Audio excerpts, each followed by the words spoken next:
Welcome to the Nerd Party.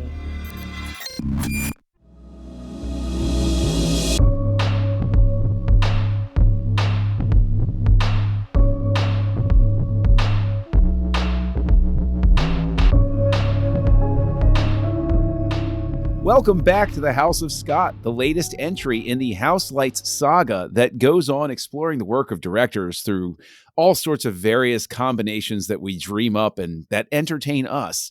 We sure hope they entertain you. Join us in this House of Scott.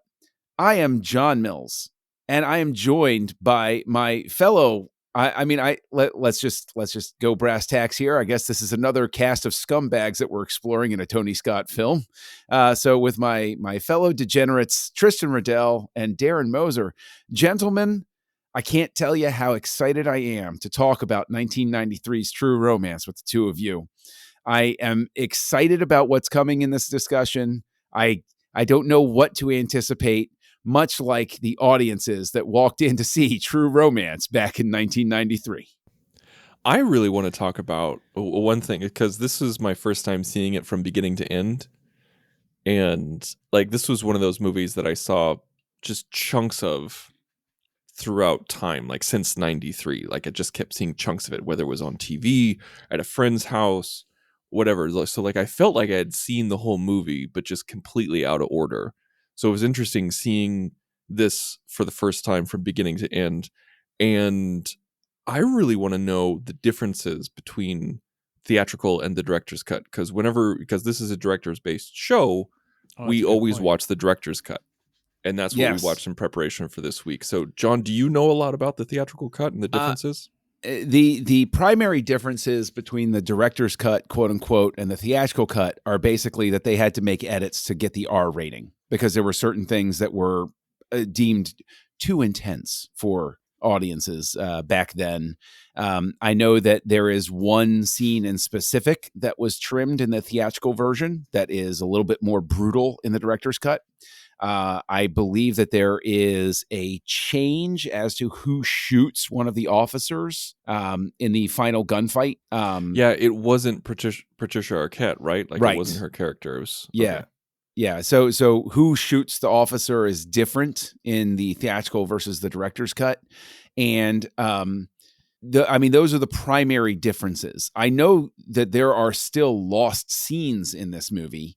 And that's the endless discussion that we'll get to, about in this director's podcast, is whether some of those cut scenes or alternate takes might have enhanced or detracted from what we got here. Now, Darren, I know that you were a huge Tarantino fan by the time 1993 rolled around, but you didn't get to True Romance at the time. So why did it take you so long to get there? But you know what? Honestly, I want to ask a different question. We're always like, oh, when was the first time you saw the movie and everything? And we know that I'm the old man and I saw this in the movie theater because I was cool. And Darren, I got to ask, actually, even though I know this is a Tony Scott, House of Scott thing, what was your first Tarantino movie that you ever encountered? Oh, man. So Tarantino's not quite my jam. So it might have been Kill Bill.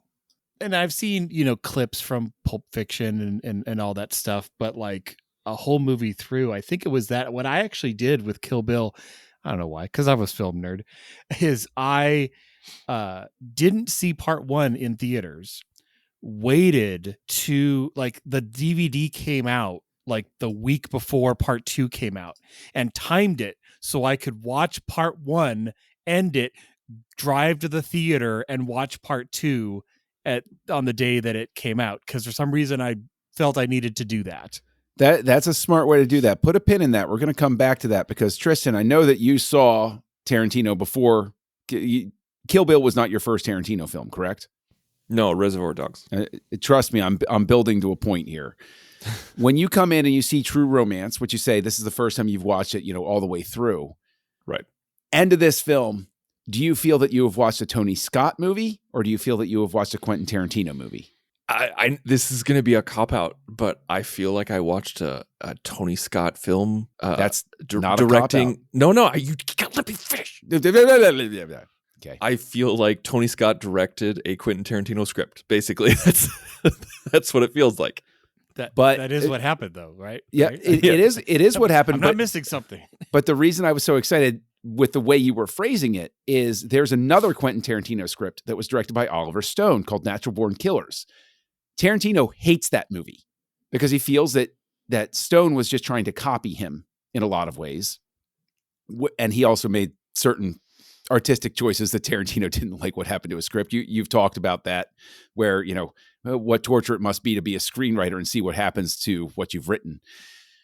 Tarantino loves True Romance because, in his words, Tony Scott made a Tony Scott movie out of his script. And so I think that's a spot on read. How that bears out, who knows? But Darren, actually, no, I kind of want to branch off of what you were saying, is that even with I think that speaks volumes to how Tarantino feels about Tony Scott and his respect for Tony Scott, because in the original script, both characters die, which, the ending was ruined for me. Like I knew the ending was coming, but as I was watching this, part of me was kind of like, I feel like they kind of should have.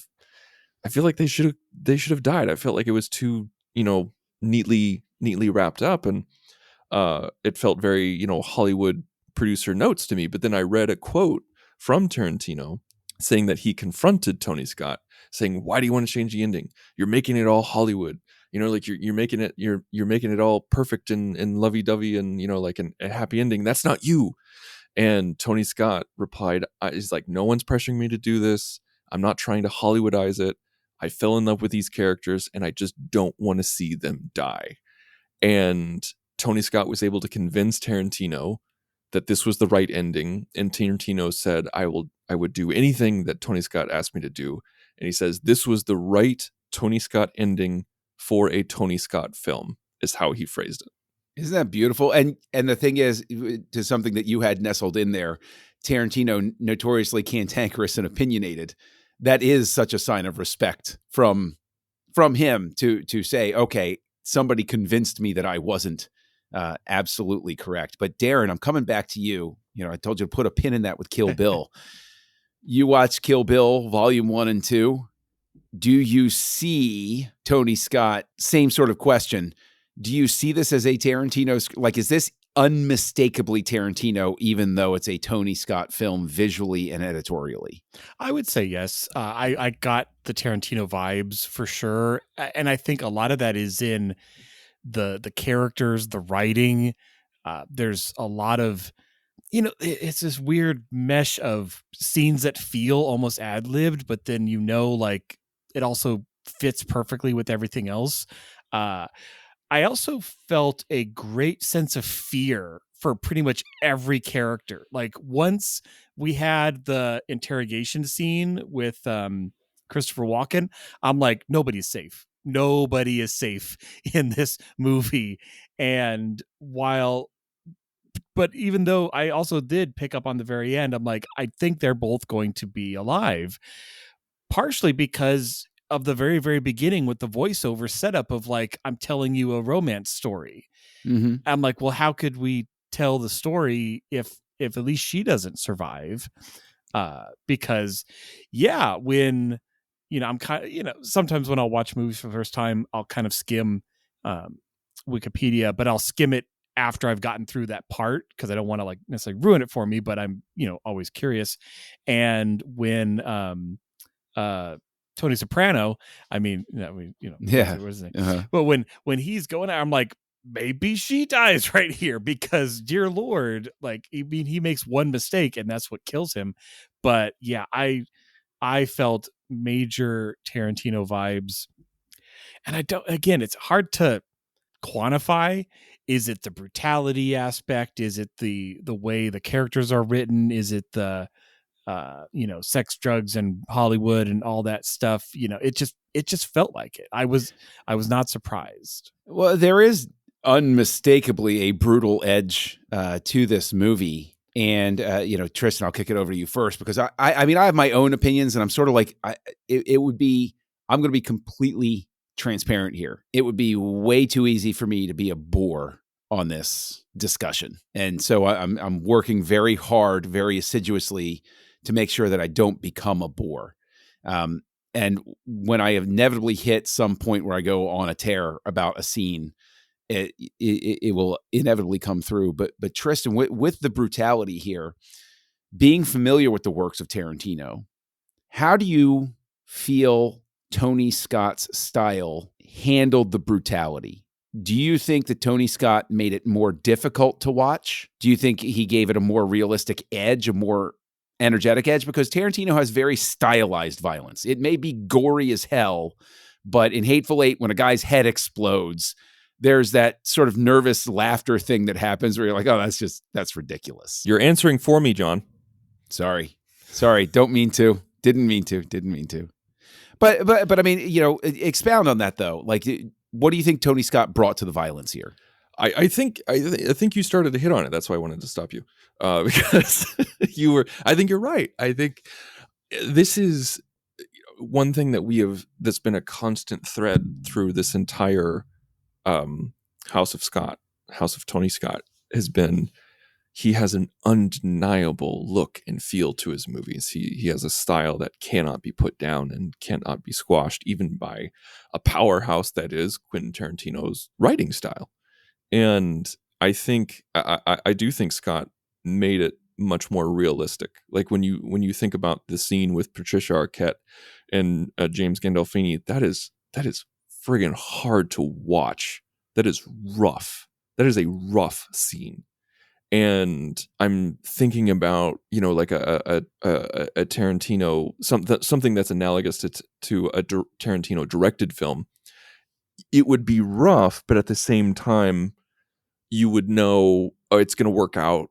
Like it'll be okay. Like it'll either like it'll come back. It'll be cartoony. Or like she'll take the corkscrew to his neck, and then all of a sudden, like 5 gallons of blood will start spurting out, Yeah, and then we'll right. have this.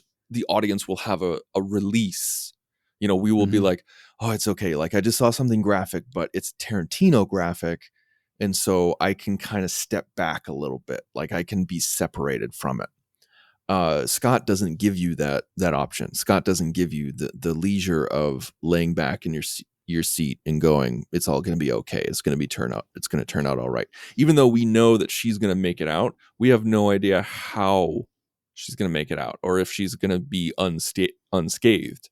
And so Scott makes you, like, pushes you right up to the edge and makes you bury your face in it, while Tarantino would probably give you a few more wides, and so you can kind of soak in the scene. And again, another form of separation, like when Scott gives you mediums and close-ups and perpetual sunset once again. And so that's my answer. I think Tony Scott gives a Tarantino script of violence, but he does it in his own way, which was refreshing isn't the right word. It was nice to see that. I mean, obviously this is very early on in his career. Like this is the beginning, like practically the beginning of Tarantino's career. And he's not the powerhouse that he is today. But it's nice to see that Scott can take a script from someone who's arguably one of the most successful creatively filmmakers and still make it his own.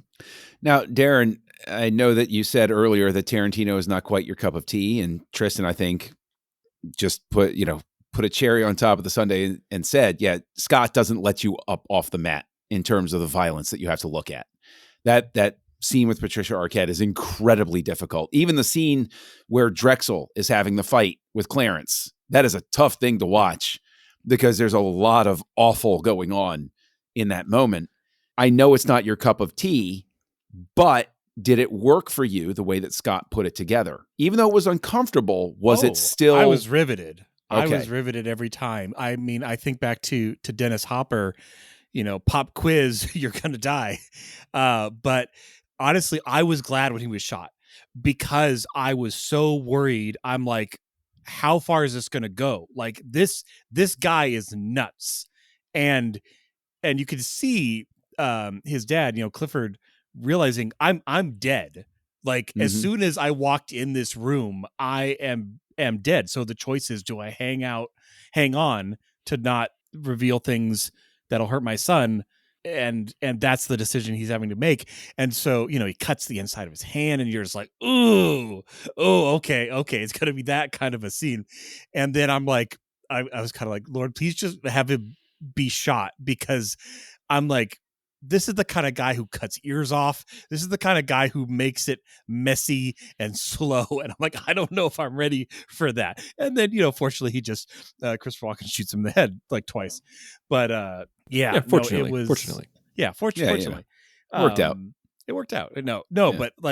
but that's a great scene. I mean, that's a well-written scene, like by two powerhouse actors that are conveying a ton. Like, again, they're laughing at the end, and you're just like, oh man, this is worse that he's laughing and he's so jovial about it. Like, this guy, so many times, like, you get a villain like that, and that's the only scene we see him in. Like, he doesn't go to the hotel for the final standoff, but man, who the boss is, and not to mess with this guy. Like, he is dangerous. And it made me think of Pulp Fiction, where Mm-hmm. that Tarantino was making Pulp Fiction, and he's like, okay, I have one scene where I need one powerhouse of an actor who's basically just carrying the conversation himself, and he's not in any other rest of the movie. Who could I get to do this? It's I think that there's a signature to Tony Scott in that scene between the two of them. And it's that there is, to get back to a point that you made, Tristan, Tarantino would step back and let you be more shocked maybe by the language, or have more of that sort of, naughty moment of seeing both of them. But Scott's right up in there and letting you feel, I'd be curious if you agree with my read. Like, he gives you that declaration with the way that you're in it, that you're uncomfortably sitting in there, that the moment that Dennis Hopper asks for that Chesterfield, he's about to say something that is so caustic that he's going to do everything he can to give verbal just spit in his face. Yeah. He's given the middle finger, and that's his last cigarette. And he knows that's his last cigarette. And so do you see Scott in that scene, basically, is what I'm saying? That uncomfortable claustrophobia there. It's funny that you call it uncomfortable claustrophobia, because as I was watching it, I was actually very critical of the cinematography. Really? Of that scene particularly. Really? And the reason why, because it was well acted, it was well cut, but to me, I really wish that they didn't shoot it in a trailer, in a mobile home, because there's only so much you can do in that kind of a space. There's only so many angles that you can get. And to me, it was such a boring shoot. It was really one shot, two shot, one shot, two shot, one shot, two shot. It's just over and over and over again. Like, they didn't explore the space. They didn't explore the characters that much. And it felt like a TV scene, cinematography wise. I mean, sorry. No, what were you going to say? Well, it struck me when you're talking about like what you can do with a mobile home or a trailer. And it made me think of in the beginning of Jurassic Park, when John Hammond comes in and he's pitching Jurassic Park to Ellie and Alan. That actually feels like you're in a room, and you're not the third one. Gosh. Oh, sorry. But no, like, that actually feels like you're in a small space, but I would say it's the opposite. Like, they're using that space. He's moving around the kitchen. You're getting reverse shots. Yeah, this did feel very much like, I was trying to remember. There was also 7 other people though in the trailer. Right. But you wouldn't even know it. Like, there's so much of this, like you said, 1 to 2, back and forth. I'm sure there were a 2 shot, but I only remember the 1 shots of Walken and the singles. Hopper. Yeah. See, the thing is, I don't agree with that, because I thought that, I get what you're saying, but I think that the way that it was lit and the way that it was cut, like, made it work. No, I like how you phrased it. Like, listening to you talk about it kind of made me think about it differently. Like, when you said, like, oh, it was claustrophobic, I was like, okay, cool. Like, I can get behind that. Like, while I was watching it, that's what I was thinking. But I really like your reasoning. If I were to drill in on a scene that I think was the shooting of it was haphazard, or I felt was haphazard, was the scene where we're introduced to Drexel, where he does the double cross and shoots future Tarantino mainstay Sam Jackson, in the drug deal gone wrong, or gone right, I guess. Wait, what movie did Sam Jackson just die almost immediately? Like he was shot in his room, kind of like this one. He was real skinny. He was really young. What movie am I thinking of? I don't know. Deep Blue Sea. No, I'm just kidding. But No, I'll come back to it. I'm sorry. I'll come back to it. I really didn't mean to cut you off. I'm sorry. No, it's no problem. But like that would be a scene where, as much as I might love other moments in this film, that's always a scene that I'm sort of like, okay, let's just get through this, because that's the one that I think visually is pretty boring.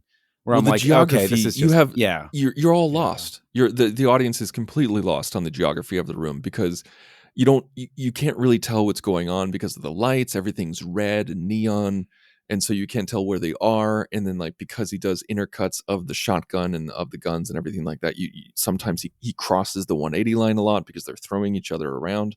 And also, when we have that tracking shot into the space, you see these women and they're dancing to no one.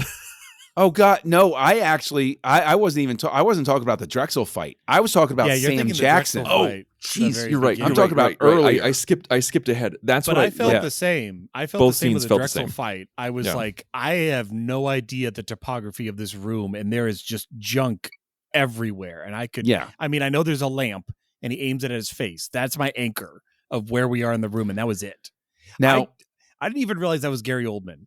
Like I knew, I saw his name on the credits, and I'm like, where was Gary Oldman? I looked it up, and I'm like, Drexler.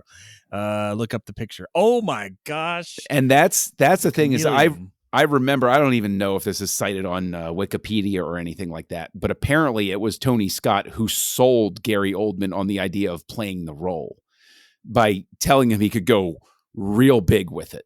Because you got to keep in mind, this is Gary Oldman still in the, he's just played Vlad Dracula, right? Like he's still doing this sort of like wild stuff. And I remember it was Premiere Magazine or some other defunct publication like that, where maybe I'm misremembering, but the way I remember it being conveyed was that Oldman didn't really want to do it. And it was Tony Scott that leaned on him and was like, no, trust me, you're going to have a lot of fun with this. Let me explain this character to you. So I mean, I can tell you from having gone through the time period that with Gen Xers to this day, there is the debate as to whether Dracula or Drexel is the more fun Gary Oldman like over the top Gary Oldman performance to watch, because both involve a fair amount of makeup, a crazy accent, and Gary Oldman just like going nuts with it. So Gary Oldman says that this is his favorite over Dracula. I have a sentimental preference for Drexel just because I think he's having more fun here doing this. Like I get more of a sense, but Darren, am I off base? Do you get a sense of an actor having a good, like enjoying the chance to express his craft here? Again, looking at parallels, it makes me think of Tom Cruise in like Tropic Thunder. Like again, a really just out of the box role that they're just chewing the scenery. And I think again, the chameleon that he is, like I was like, I don't know, I didn't recognize him obviously, but he's, and it's funny because it's the secondary villain. Like it's that kicks off the first act, but then it's done and done. Like he doesn't come back. It kicks off the inciting incident, but I think you definitely need it. And Oldman plays it well, where, because at the beginning you're like, we're trying to size up this guy and what's going to happen just as much as Clarence is.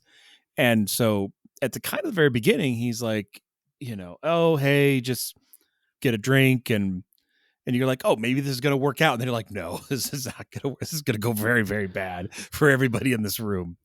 Well, I think that the scene effectively, and Tristan, I know you launched into the criticism of the way the fight is blocked after their conversation and everything. Totally valid criticism, but do you think that Tony Scott gets the appropriate amount of mileage of sort of mocking an action movie beat here, which Drexel calls out himself? Is like, oh, we got Charlie Bronson right here, of Clarence being in over his head and not understanding how in over his head he is in this moment. Do you think Tony Scott pre-fight, when they're doing this, do you think that's at least conveyed well with the way it's shot and edited?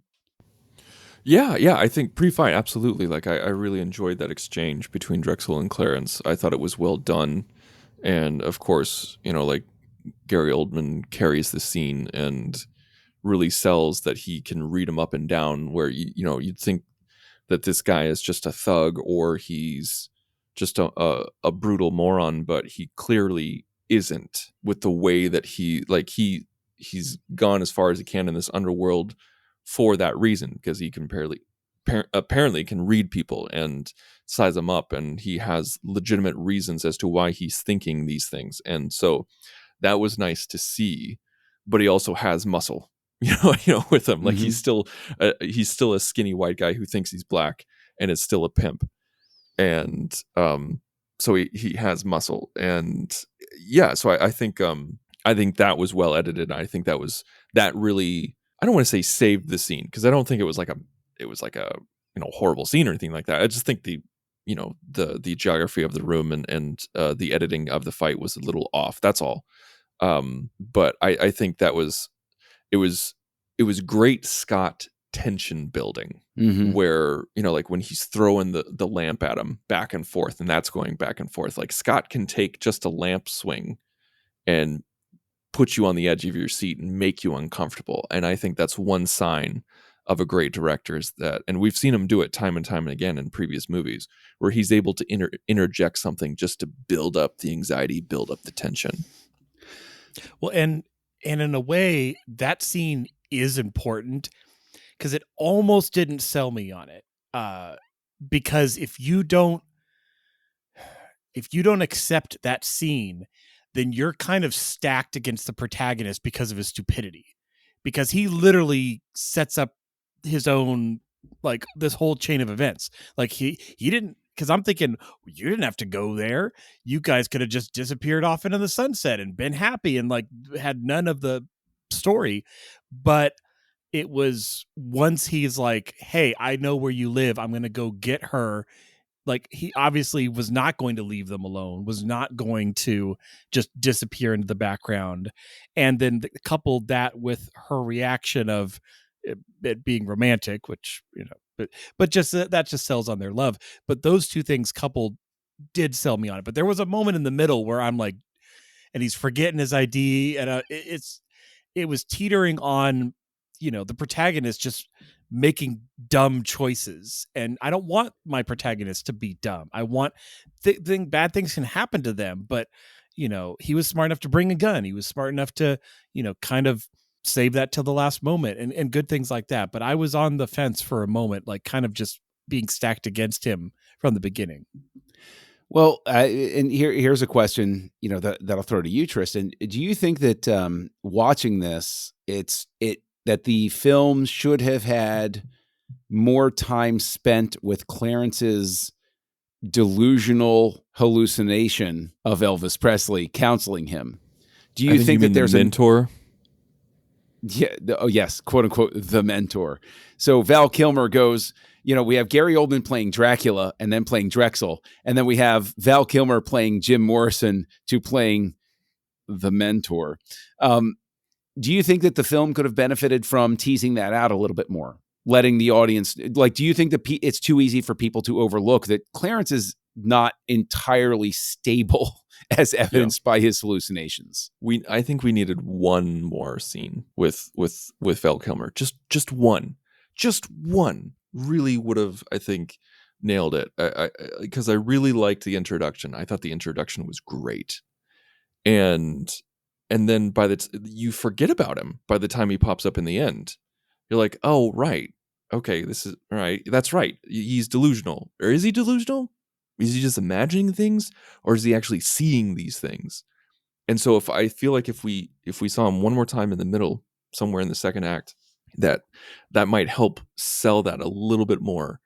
And because I think Kilmer did a fantastic job. And also at the end, it felt so odd to have him show up there, because I'm trying to think like, okay, is that the reason why he didn't hear all the guns cocking and the policemen screaming and the guys yelling back and forth? Because like that's going on for a while, and then Clarence comes out like, "Ooh, it's going on." Yeah, well, I mean, it's a very large suite in Hollywood, obviously owned by a producer. And I would say this is as good a segue as any. When we were talking about The Last Boy Scout, there was a hint dropped, Darren, that this producer is inspired by Tony Scott's interactions with Joel Silver on The Last Boy Scout. I gotta ask, do you think that this producer role is as much of a scene stealer as I do, or did it land with you? Was it the necessary comic relief over the top character, or do you think that this is sort of a throwaway mistake sort of character, like he's just there? No, I mean, I'm kind of biased because I love Saul Rubinek. I loved him in The Most Toys in TNG. I mean, I loved him in Warehouse 13. He's a great actor, and this is great seeing him kind of in his prime right here.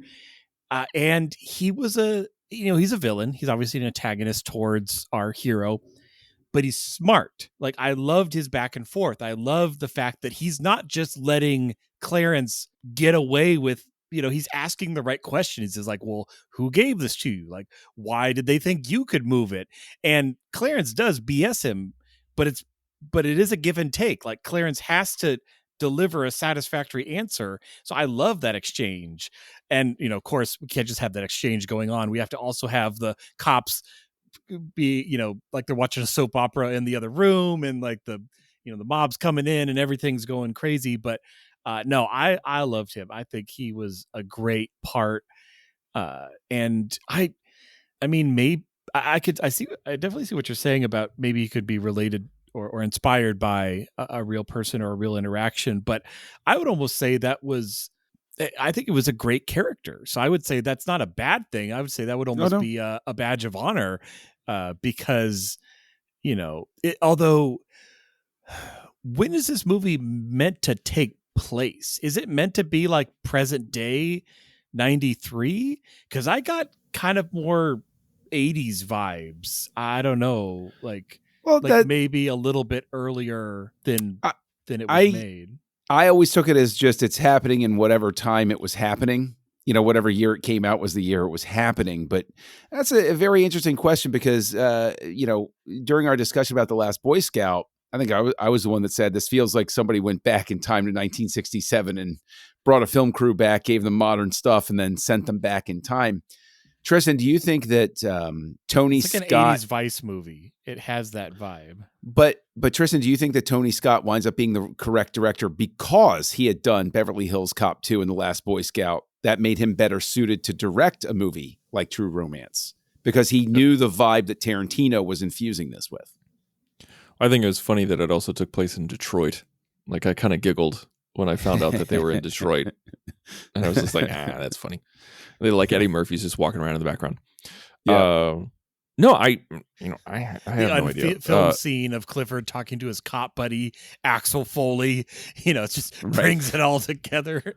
Yes, bridge too far. I agree, but no, I don't. I think Tony Scott was the right director for this. I don't know if it was. I mean, you are the director that you are because of the previous films that you've done.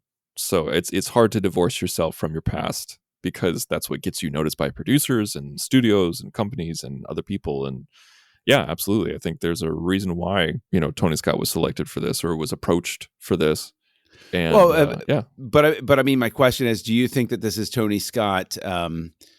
He hits the moments that he does in this because he looks at this script and says, oh, I've done this sort like of directors that we've even looked at or directors that are in your brain. Do you think he was specially suited to something like this? Because we know that Tarantino, everything he writes is basically, an homage to everything he grew up watching. And obviously he's watching the movies that Tony Scott was directing as he's growing up, sort of thing. Like, is this something where you look at this and you're like, oh yeah, this had to be done by the director of Beverly Hills Cop 2 because he knows how to do this gun sequence at the end, or he knows how to direct these certain types of characters because, Lee Donowitz is an over the top sort of character, not in the same way, but in the same vein maybe as the police chief in Beverly Hills Cop 2. Right? Where he's just, how believable is he? Like I find Donowitz more believable. Am I making any sense in where I'm going with this question? I love your questions, John. you ask a simple premise at the beginning and then you continue to answer it for a couple minutes. I don't know, man. I don't know. Hey, listen, jerkweed. I told you there were going to be moments where I was going to go on a tear, and that's what I wound up doing because a total showing all of my cards here. I have a tremendous affection for this film.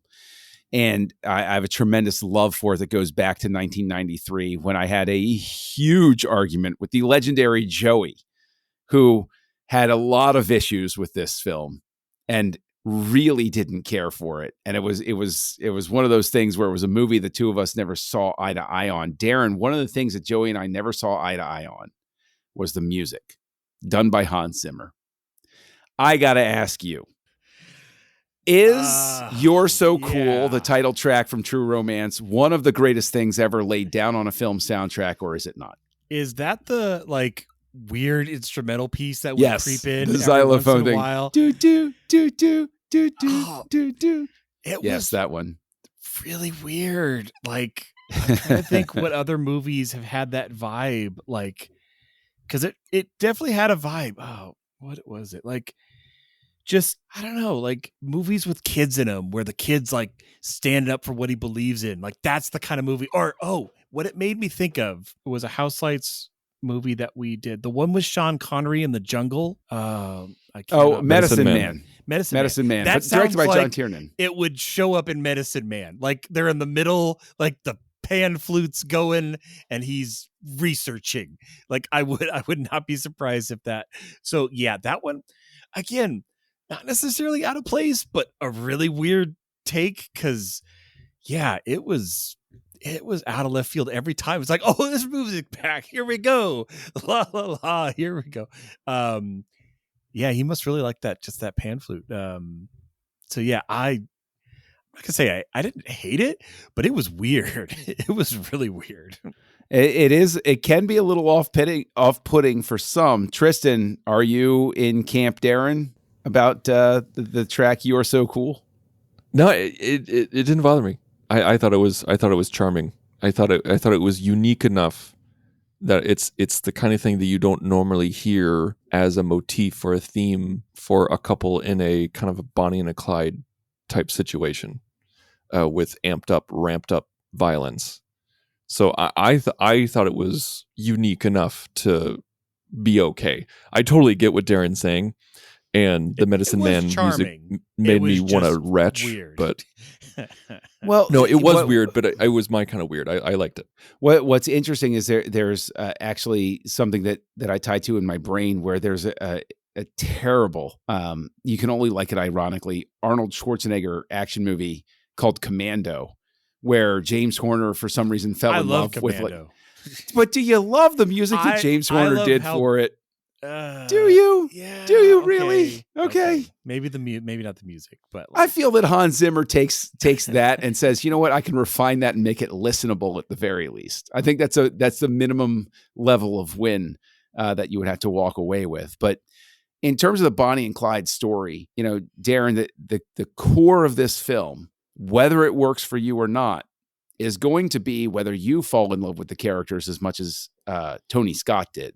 He fell in love with them enough to save them. Even though there is an alternate ending where Clarence died and he basically dies and then just isn't dead anymore. It's right. Basically how it ends. But it was cut together of a version where Clarence did not make it out of that shootout. Yeah.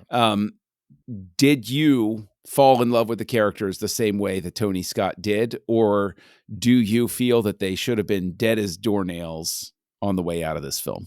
No, I totally fell in love with them. It was a little, I was trying to piece together exactly what was happening in the very, very beginning, where it's like he sees her and he asks her out, but then it's like he's meeting her for the first time. And I'm like, but you met her, but you didn't. But after we got past that, it was just super sweet and genuine of two people sharing who they were and falling in love. And, and it's the 90s. So we're just going to get married the next day. Like, why not? But no, I love that. I think they were a great couple. They were encouraging each other. And Tarantino writes these kind of characters really well. Again, haven't seen it all the way through, but, what's her name? Like what is it? Honey Baby and the guy's Honey Bunny. Honey Bunny. Honey Bunny, which actually, just a quick interjection. That is why my wife, the short version of her nickname as it's evolved over time is Bun. It's short for Honey Bunny because be cool. So, yeah. But no, I totally fell in love with it. And I totally see him wanting them to ride off into the sunset, to travel down to Mexico with Sarah Connor and set up a training camp down there. But no, it was good. I think they were really endearing. Christian Slater and Patricia Arquette were really good. And again, I give it a lot to the writing. Like, I can't quit, even though a lot of the brutality is not my cup of tea. He is an amazing writer. Like, he writes, like, I'm going to probably bump up my overall rating by a star just because of I cared about the characters and I was invested in the, in the tension of wanting to know what's going to happen to them all throughout this movie. And a lot of movies don't do that. They're just kind of throwing plot at the wall, but not this one. So we know at the very least, Darren, it's not going to go lower than 1 star. So that's good to know. That's good to know. I mean, all ratings are at least 1 star. No, not all. Trust me. I've come in at a 0. So Tristan, same question to you. Do you fall in love with Clarence and Alabama by the end of this film? No. Heartless, I see. Dead. I don't. I really don't. I expected to, but I really don't. I didn't like Patricia Arquette's performance in this. I felt like she was the wrong choice, personally. Also, I don't know. There was just, I really like Christian Slater. I like him as an actor. I feel like he's underrated. I feel like he is not a part of the conversation all the time, and he should be. And but there were certain moments in this where he kind of felt like he was there's a lot of moments when he shined, and there was a lot of moments when he was forgettable. And I feel like it was I feel like the movie overall, and I'm kind of like leaning into my rating here as we're rounding third. I think the movie was too long. Even though it was only 2 hours, I felt like it was too long. I felt like there was more than 4 or 5 times when I was like, man, we're still in this scene? Okay. Like, there's so many times when I've been like, man, this is a really good scene. Oh, this was a good scene 3 minutes ago. Okay. Like, it felt like it needed to be tightened up. It needed to go through a round of editing and condensing I felt like the rhythm just wasn't there. And I felt like Christian Slater's character was kind of a victim of that, where he would have these moments to shine, and then we'd have these really prolonged scenes. Some were good, some weren't. And we're kind of like, oh, wait, that's right. Christian Slater's the protagonist. Right. And he's, right. He's the male lead. Patricia Arquette is the female lead, and everything like that. But there was just something about Arquette's performance that felt inauthentic to me. And so I never really was able to fall in love with the characters because of that. Well, I do want to piggyback off that, Tristan. I did kind of feel that as well in the beginning. Like, it was more of a slow burn for me to fall in love with the characters, because in the very beginning of the movie, I was like, I kind of want to see what's happening over here. This other stuff that's happening is way more interesting than this love story. And the love story, for me, it got there. But I was like, oh, the mob's coming after this guy, and this guy knows this guy, and there's this, like, so Is that what you were kind of saying? Is like the cast of characters and events surrounding our couple was in ways more interesting than the couple themselves. Yeah, that's a really good way of putting it. Yeah. That's my specialty. Redetermining what Tristan says in slightly better ways.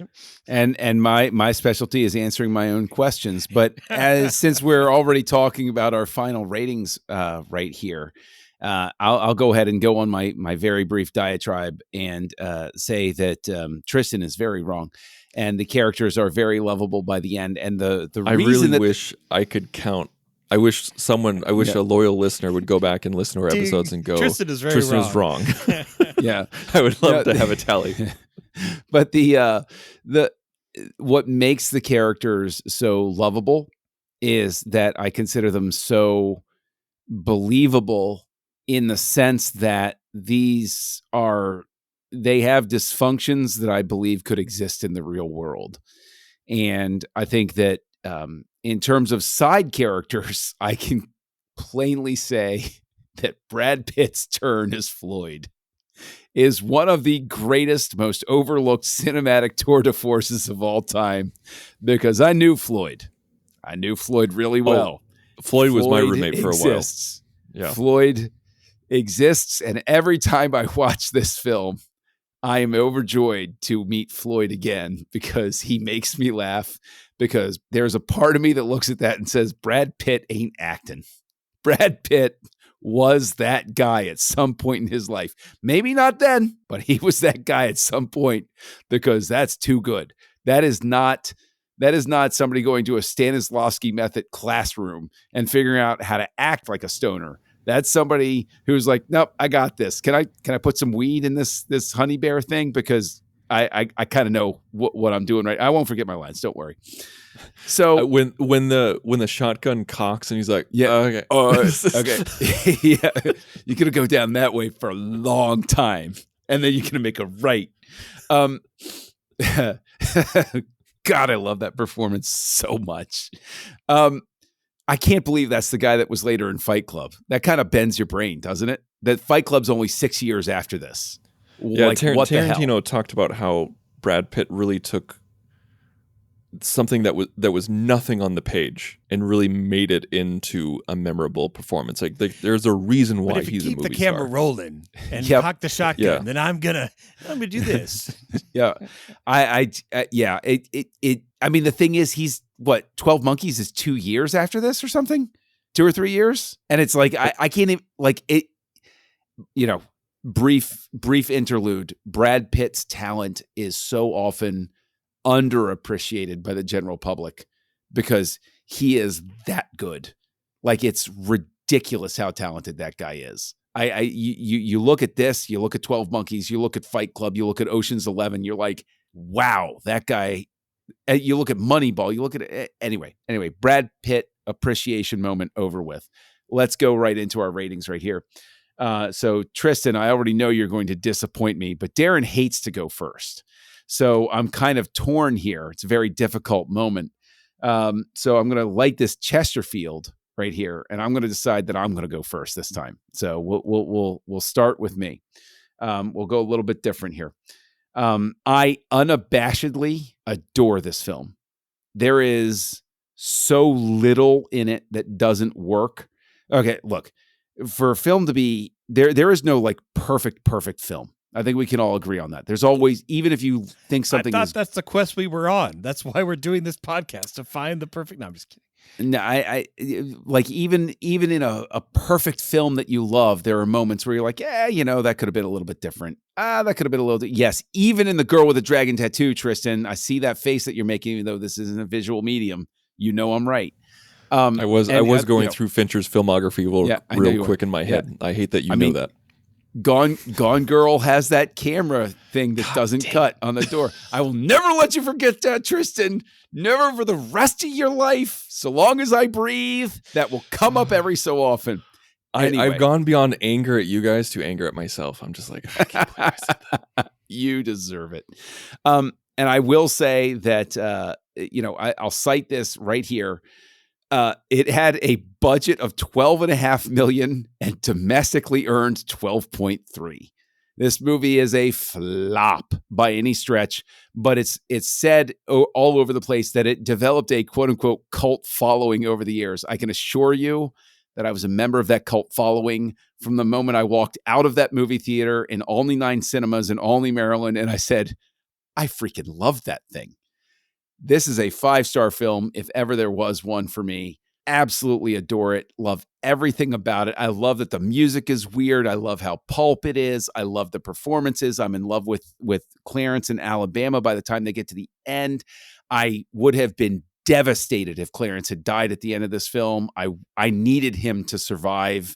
And I think Patricia Arquette is great as Alabama. Any sins of her performance are, it's a little clunky in the beginning, but then once it gets going, and then boy, does she earn it in her confrontation with James Gandolfini's character. So that's my 5 stars. That's my effusive praise. That's everything coming out of me that I've been holding in since the beginning of this podcast. And just to vary it, because I know Darren's going to at least have a 1-star floor. I'm going to kick it over to you, Tristan, and see how low can we go with your star rating for True Romance. Well, I think this was, every Tony Scott film has something of value because he's a great director. Even if I don't like the movie, there's something of value because he's so talented. And there was a lot to like about this movie. There was a lot that irked me, and there was a lot that I think didn't work. And I wanted to give a generous 3, but I think talking with you guys kind of helped me boost it up just a little bit more. And so I'm going to give it a 3.5. All right. Okay. I can let that slide. That's fine. You can live with that? Okay. I can live with it. I can live with it. Darren, can I live with your rating? Well, yeah, I'd say, because I for movies like this, I have to kind of detach. Would I own this movie? No. Like, would I buy this? And but if I was walking along in Blockbuster and saw the cover and then looked at the list of actors, I'd be like, oh, I'd probably give this a shot, because it's just got all these powerhouse actors really early in their game. And yeah, the fact that I did fall in love with the characters, that I felt invested in the story. There was no shaky cam, just half a point right there. Just no shaky cam. Always a good thing. So I'm going to, and this was the first time for me watching this. We didn't really get to that question, but 2024 is the first time watching this 1993 film. But I'm going to split the difference between you guys, as I don't give half stars, and I'm going to give it a 4. So I think that extra bump is going to go from 3 to 4. I think I easily could have given this a 3, but they made me care. But yeah, I'm going to give it a 4 out of 5. Well, given the aggregate scores and the way that it's gone since Beverly Hills Cop 2, I would say that things are really starting to pick up steam here in the house of Also Scott. And so that tees us up for a film that comes out 2 years after True Romance, just a scant 2 years after True Romance. Darren, what is it that we're going to be watching next time for Houselights? Well, next time we're going to 1995 with Crimson Tide here on Houselights. Join the revolution. Join the Nerd Party.